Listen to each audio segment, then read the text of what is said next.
Have you ever heard someone take the name of the Lord our God in vain? Think about that English phrase. Where did they take it and how did it become in vain? Okay, folks. Now, with this third installment, we're starting to get into the nitty-gritty of this 10-part series. Wait a minute. What does nitty-gritty mean? As you can see, English words are often used without necessarily being in line with the intended meaning of the original words. As a result, the application of a message in Scripture based on the English word sometimes gets skewed. Wait a minute. What does the word skewed mean? Sometimes words get taken out of context and end up being taken far from their intended meaning. Did you catch that I just used the word take twice and neither time took the time to tell you what I meant? My name is Keith Johnson of Biblical Foundations Academy International. Our mission is to inspire people around the world to build a biblical foundation for their faith. Oh, I guess I should add that we hope to help you build that foundation based on the intended meaning of Scripture. Let's do just that in this third installment of our series 10 Matters That Still Matter to God. Welcome to Scripture Bites.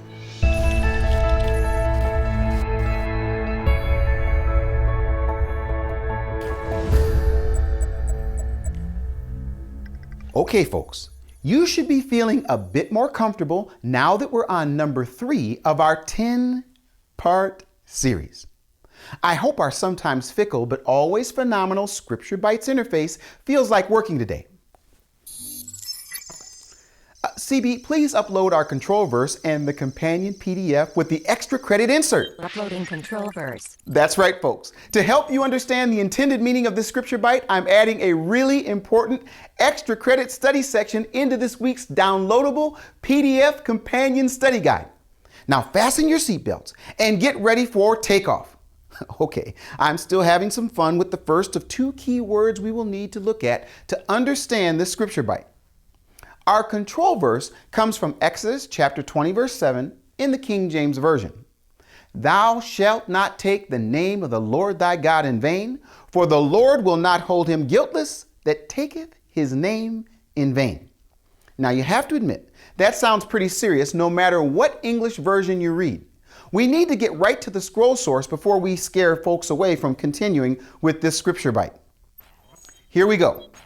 Now, don't get overwhelmed as we look at the entire 17-word verse in Hebrew. We will only be focusing on and memorizing the first 7 Hebrew words reading from right to left. Yes, I said memorize. Think about it. God could have chosen any language to reveal what matters to him, and he picked Hebrew. So since these words matter, let's memorize the first 7 at the end of this installment. Okay?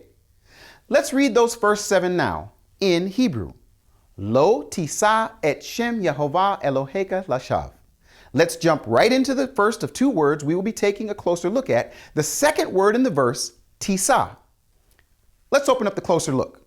Let's be systematic inside this SBI by following my steps of discovery about this word. The first thing I do is take the word apart, literally.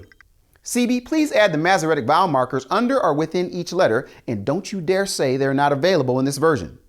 These dots and dashes, or more appropriately called the Masoretic vowel markers, give me clues about what I am looking at. For example, the first thing I notice is a dot under the first letter tav. It is called a hirik. It lets me know that the word is a verb in the imperfect, or better yet, for our purposes, the future tense. In this introductory series of Scripture Bites, I don't want to overwhelm you with too much technical information, but I do want to make you aware of some things. The second thing I notice about the first letter tav is that it indicates that the verb is in the second person masculine singular form you. This means that the original first letter of the 3-letter root has been replaced by the tav. More on that in just a moment. Now for the fun part. The second letter sin is harboring the original first letter. How do I know, you ask? Well, I know the ancient hidden meaning of the jots and tittles. Nah. Do you see that little dot inside the letter? It is the indicator that there's an original letter hiding inside. The letter that really likes to hide is a nun, which means the original 3-letter root is nasa. And what is the meaning of nasa? Here we go. Grammar alert. According to the KJV, this form of the word, which is a cal imperfect second person masculine singular verb, means, drum roll please, thou shalt not take.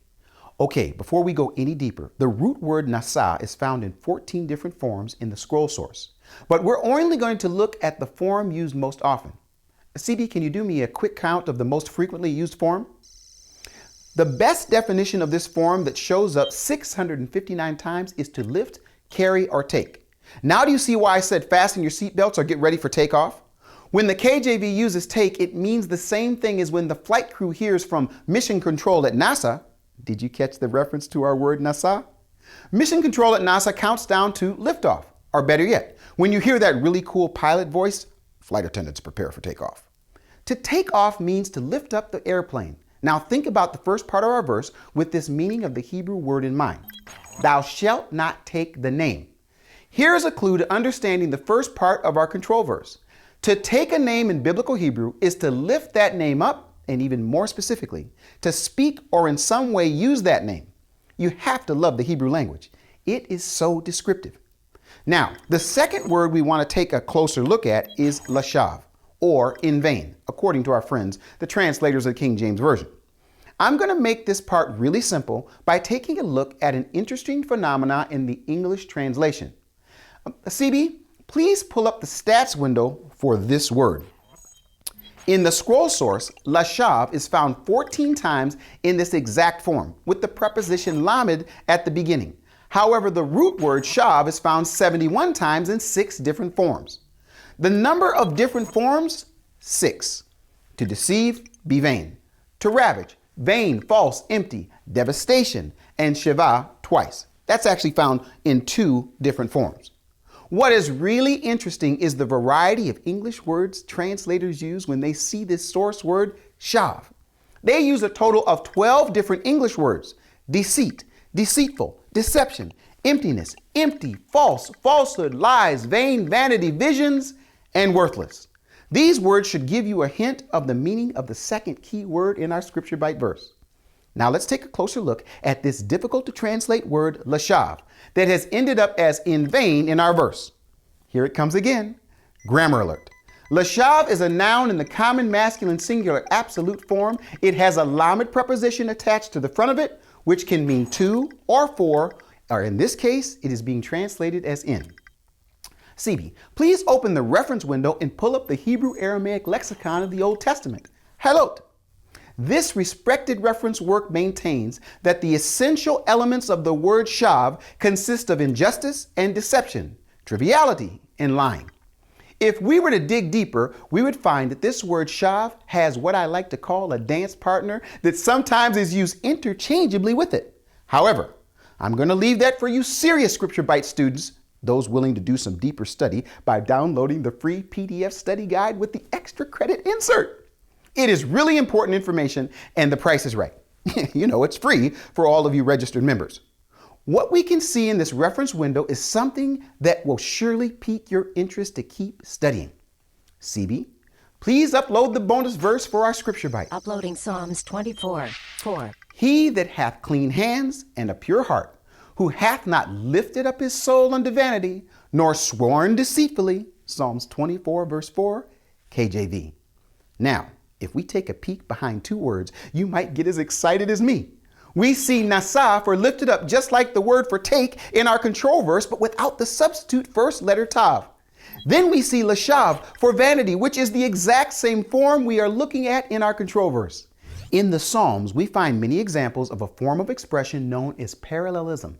Parallelism is the pairing of a line, phrase, or word with one or more lines, phrases, or words that are in some way linguistically equivalent, often clarifying or amplifying the meaning in some way. What is great about this bonus verse is that thanks to the use of parallelism, we get a sneak peek into the meaning and application of our Scripture Bite. The key to understanding our bonus verse is that lifting up a soul in vanity is equivalent to swearing falsely by a soul. Okay, have you ever heard someone say, I swear on my soul, or I swear on my mother's grave, but you knew he was swearing falsely, or as the KJV says, in vain? While you try to remember if you ever heard such an oath or vow, let's apply this concept to our Scripture Bite. Thou shalt not take the name of the Lord thy God in vain, for the Lord will not hold him guiltless that taketh his name in vain.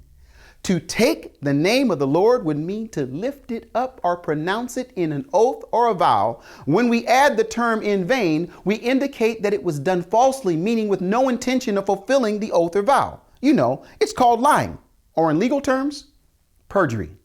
This means that if someone lifts up or uses God's name in an oath or vow, but is intending falsehood, then, let's just say it ain't good. CB, please open the memory verse window. Lo tisa et Shem Yehovah Eloheka lashav. Okay, nice and slow. Lo tisa, you shall not lift up. Et Shem Yehovah, the name Yehovah. Eloheka, your God, lashav, falsely. You shall not lift up the name Yehovah, your God, falsely. Exodus 20, verse 7, SBV Scripture Bites version. For you serious students, CB has included, as I mentioned earlier, an extra credit insert in the companion PDF study guide. It is an entire section from my book, His Hallowed Name Revealed Again, that goes deeper into our Scripture Bite verse to uncover the treasure of biblical information, inspiration, and revelation that comes from this third matter that still matters to God. Okay, folks, I can't help it. CB, please display a sample of the extra credit section of the companion PDF study guide. The PDF guide is only available to free registered members and premium content library CB, members. I understand that. I created that requirement. Please override the requirement for registration and make it available here now. Access denied without registration. You are at risk of automatic CB, shutdown. please override the requirement. Terminating program.